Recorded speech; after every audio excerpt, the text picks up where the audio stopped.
Les hauteurs d'un triangle. Alors, je vous conseille fortement,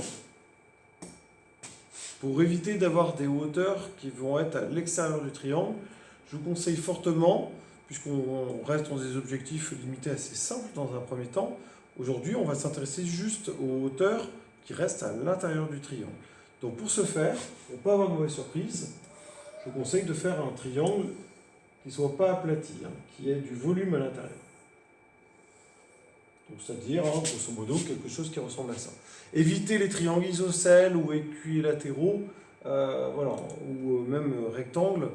On doit avoir vraiment un triangle quelconque avec du volume à l'intérieur. Donc, on va lui donner 3 lettres, comme d'habitude, pour chacun des 3 sommets. Et puis, on va tracer les hauteurs. Alors, qu'est-ce qu'une hauteur? Une hauteur, la hauteur issue du point A, ça va être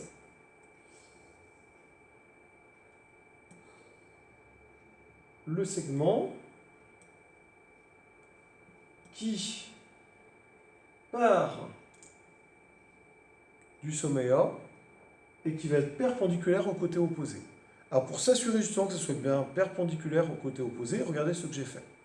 J'ai placé mon équerre au niveau de son premier pan, je l'ai aligné sur le côté opposé et je me suis arrangé pour que le deuxième pan de l'équerre soit aligné sur le sommet par lequel je veux qu'elle passe. Et de cette façon-là, je suis sûr, en traçant, d'avoir la perpendiculaire ABC passant par A, qu'on appelle la hauteur issue du sommet A. Et ce point ici, là, où on touche BC, c'est ce qu'on appelle le pied de la hauteur. Donc je vais tracer de la même façon les hauteurs issues des points B et C, toujours avec ma meilleure amie, l'équerre. Je m'arrange donc pour l'aligner sur le point C, pour aligner l'autre pan sur le point A, et quand c'est fait, je trace. Voilà, et j'indique bien qu'il y a un angle droit, donc c'est bien une hauteur.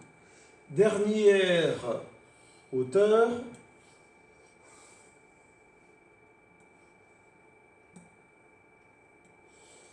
on va passer par le point B, au niveau du premier pan de l'équerre, et on va aligner l'autre pan de l'équerre sur le côté opposé.